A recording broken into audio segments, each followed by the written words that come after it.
Demokrasi tokadını yiyeceksiniz, demokrasi tokadını. Milletin hakkını millete vereceğiz. Bir kişinin değil. Korkmayacağım, silmeyeceğim.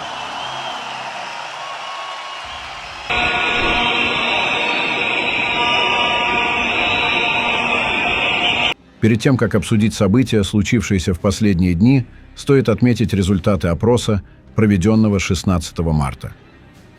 Этот опрос принес неприятный сюрприз для турецкого президента Реджепа Эрдогана, поскольку 58% турок поддержали идею проведения досрочных выборов в стране. Теперь же давайте поговорим о событиях 19 марта. Этот день стал важной вехой в политической истории Турции. Политическая ситуация в стране переживает значительные изменения, а Эрдоган все больше начинает напоминать авторитарного лидера. Турецкая демократия, находившаяся на грани кризиса, пережила очередной удар, усугубленный падением курса лиры. Одной из самых заметных фигур в турецкой политике по-прежнему остается мэр Стамбула Экрем Имамоглу. Его путь к власти был сложным, а выборы, на которых он победил, прошли с минимальным перевесом. Экрем родом из Трабзона, и, несмотря на манипуляции со стороны правящей партии, его победа в Стамбуле стала важным шагом на пути к борьбе за президентский пост. Эрдоган, который сам начинал как мэр Стамбула, не смог добиться успеха, пытаясь установить своего кандидата, Бинали Йылдырыма, на этот пост. Эрдоган когда-то сказал: «Кто возьмет Стамбул, тот возьмет и страну». Однако, несмотря на все усилия властей, Имамоглу выиграл выборы, что стало важным сигналом для его дальнейшей политической карьеры. Однако в стране, где демократия уже долгое время находится под угрозой, избежать проблем не удалось. 23 февраля прокуратура начала расследование по обвинению Имамоглу в подделке диплома. Напомню, что согласно Конституции Турции, для того, чтобы баллотироваться в президенты, необходимо иметь диплом о высшем образовании. И без этого документа Имамоглу не мог бы претендовать на пост главы государства. 19 марта Стамбульский университет аннулировал его диплом, и сразу началась операция по его задержанию, в ходе которой было арестовано около 100 человек. Как и часто бывает в подобных ситуациях, обвинения в адрес Имамоглу не ограничились только дипломом. Его обвинили в коррупции и в поддержке курдских организаций. Эти события нанесли значительный урон экономике. Курс лиры продолжил падение, фондовый рынок ощутил серьезные потери, а общественное мнение оказалось в смятении. Турция переживает трудный период, и остается только надеяться, что страна сможет справиться с этим кризисом. Пока Трамп и Путин продолжают отвлекать внимание мировой общественности, Эрдоган создает свою темную, но заметную историю. В Турции официально начинают репрессировать оппозицию. Не всегда же Алиеву учиться у старшего партнера. В вопросах подавления демократии у Эрдогана есть чему поучиться у младшего. Он уже действует прямо сейчас, в эти моменты. Некоторые выражают беспокойство, а другие говорят о государственном терроре в стране, которая претендует на членство в ЕС. Но кому какое дело? Это ведь не новость, когда арестован единственный кандидат, который представляет проевропейскую Турцию, вместе с его сторонниками. Это никого не беспокоит. Пусть правит диктатор, в мире это сейчас становится трендом. Внутри страны экономика достигла нового исторического падения, хотя, казалось бы, куда дальше. И готовится еще большее ущемление демократических свобод, как в эпоху темных времен. Эрдоган будет добиваться своего. В эпоху таких, как он, власть часто получают те, кто не боится идти жестким путем. Но вот в чем дело. Арестовав главного оппонента, Эрдоган фактически создает себе конкурента, который может пойти по его пути к власти. Так было и с ним, когда он сам, отбыв наказание за свои высказывания в конце 90-х, смог основать партию, выиграть выборы и стать премьером на долгие годы. Не сегодня, так завтра в Турции может произойти смена власти, и, вероятно, она будет кровавой, как и при диктатуре. Вы представляете, что сейчас чувствует Эрдоган? Уверен, его политтехнологи уверяли его в широкой поддержке со стороны народа. Но вот что произошло. За меньше чем сутки сотни тысяч людей вышли на протесты. Уже зафиксированы сотни столкновений с полицией. И это при том, что мы имеем доступ лишь к малой части информации, так как власти заглушили интернет. Кажется, все идет к революции, которая может завершиться свержением Эрдогана. Он мог бы сделать Турцию процветающей, но вместо этого создал конфликты с соседями, пытаясь быть новым султаном.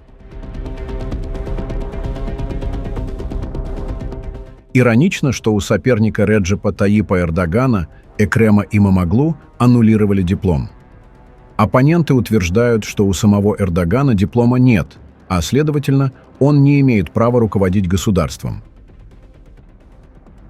Согласно статье 101 Конституции Турции, кандидат в президенты должен иметь высшее образование.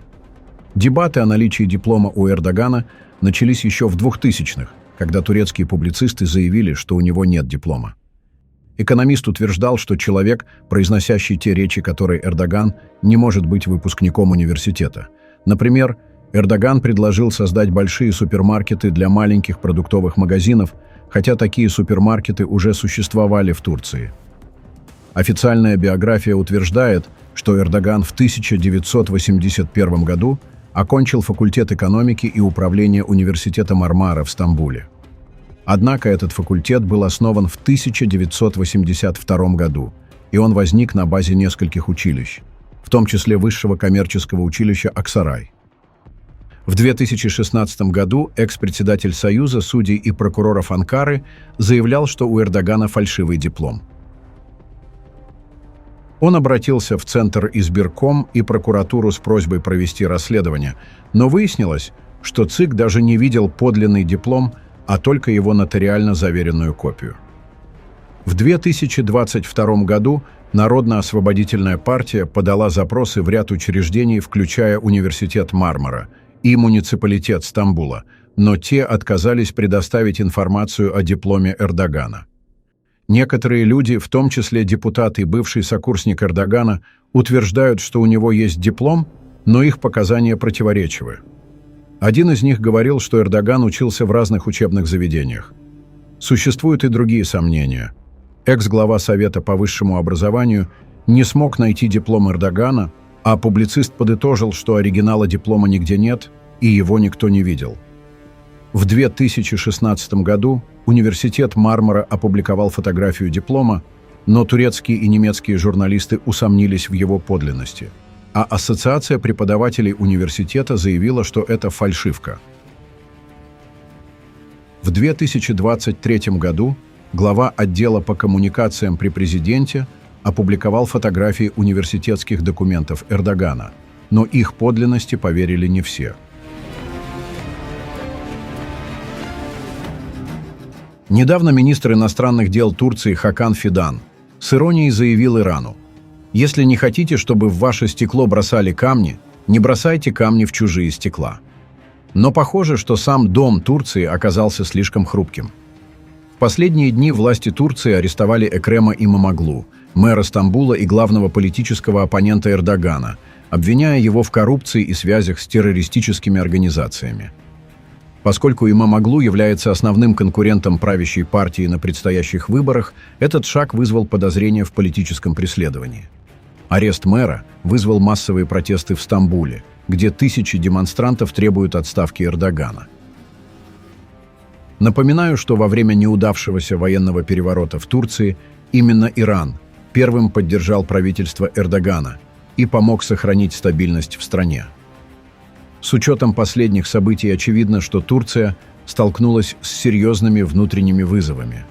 Возможно, это хороший повод для Анкары пересмотреть свою региональную и внутреннюю политику, прежде чем делать замечания другим.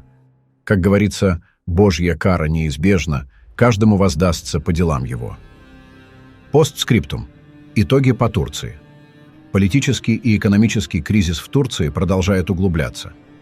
19 марта в Стамбуле была проведена масштабная операция, в ходе которой был арестован мэр города Экрем Имамоглу. Вместе с ним задержано около 100 человек, включая его советника и директора предвыборной кампании. Прокуратура выдвинула обвинения по двум основным направлениям: коррупция и связи с запрещенной в Турции Рабочей партией Курдистана, РПК. Арест Имамоглу стал важным политическим событием. Одни считают его следствием борьбы с коррупцией, другие – попыткой устранить сильного оппонента Эрдогана. Это может привести к экономической нестабильности и усилению политического противостояния в стране, что создаст период неопределенности. Кроме того, многие видят в этом шаге Эрдогана попытку предотвратить возможное президентство Имамоглу. Обсуждается возможность назначения внешнего управления для мэрии Стамбула, что усилило бы протесты и усугубило политическую ситуацию.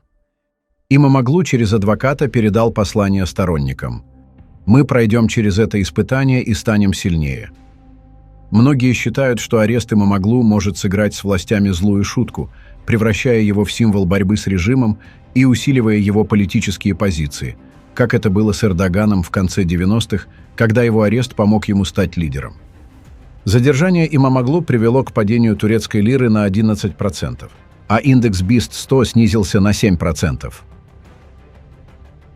В ответ на это власти заявили о мерах для стабилизации экономики, однако нестабильность на финансовых рынках продолжает расти. Вслед за задержанием экс-мэра была ограничена работа социальных сетей и заблокирован доступ к соцсети X, Instagram и другим платформам. Прокуратура Стамбула начала широкомасштабные аресты, а также провела обыски в резиденции Имамоглу. Европейский совет осудил действия Турции, отметив, что задержание Имамоглу может быть попыткой политического давления. Лидер оппозиционной партии Cumhuriyet Halk Partisi Озгюр Озель назвал происходящее переворотом и призвал к протестам по всей стране. В ответ власти усилили меры безопасности и запретили массовые мероприятия. Арест также вызвал протесты в Анкаре, где участники столкнулись с полицией. Лидер ЦХП призвал миллионы людей выйти на улицы и поддержать Имамоглу. Тем временем власти продолжают усиливать контроль, а в стране усилена угроза массовых арестов оппозиционеров. Арест Имамоглу является частью широкой кампании против оппозиции, что включает аресты других членов муниципалитета и политических деятелей. В то же время наблюдатели указывают на возможные политические изменения, включая возможные поправки в Конституцию для продления срока правления Эрдогана. Многие считают, что власти Турции готовятся к досрочным выборам, и политическая ситуация в стране продолжит оставаться напряженной. В конце хочу отметить один момент, который, на мой субъективный взгляд, может быть связан с последними событиями в Турции. Буквально пару дней назад, до протестов в Стамбуле, президент Турции Реджеп Тайип Эрдоган провел телефонный разговор с американским лидером Дональдом Трампом. По всей видимости, инициатива исходила от турецкой стороны. В официальном заявлении турецкой канцелярии говорится, что обсуждались двусторонние отношения и актуальные международные вопросы. При этом документ отражает только позицию Турции, которая считает важным усиливать консультации с США, учитывая развитие событий в мире. Турция также подтвердила поддержку усилий Трампа по урегулированию конфликта между Россией и Украиной, отметив, что страна всегда стремилась к миру и продолжит работать над его достижением. Однако, как утверждают эксперты, основной темой переговоров стала ситуация в Сирии в контексте нововведений в администрации Дамаска. Особое внимание привлекло отсутствие официальных заявлений от США о содержании переговоров, что породило различные версии о перспективах американо-турецких отношений, особенно в отношении Сирии. Французский историк и эксперт Жан-Пьер Филё в статье для Le Monde упоминает, что Турция ощущает давление после того, как президент Трамп решил возобновить диалог с Путиным без участия Украины и Европейского Союза. Это воспринято как попытка вытеснить Турцию с дипломатической арены. В ситуации с Сирией США выражают озабоченность состоянием переходного правительства в Дамаске. В Белом доме считают, что сирийские власти должны избавиться от иностранных военных и безопасников. Также отмечается, что США хотят выработать стратегию, которая позволит работать с нынешним сирийским руководством, но при этом не забывать о долгосрочной угрозе терроризма. Ситуация осложняется и тем, что Турция рассматривается как главный спонсор некоторых сирийских группировок. Вашингтон сомневается в возможности сотрудничества с правительством в Дамаске, поскольку считает, что его поддержка террористических элементов может привести к долгосрочным последствиям для региона. Таким образом, Трамп ограничивает роль Эрдогана в мировой политике, а перспектива успешной разработки единой политики по Сирии между Турцией и США выглядит маловероятной. Вашингтон анонсировал, что окончательное решение по Сирии будет принято в течение следующих 2 недель. Оставляйте свое мнение в комментариях и подписывайтесь на наш канал, чтобы не пропустить самые важные новости мира и нашего региона.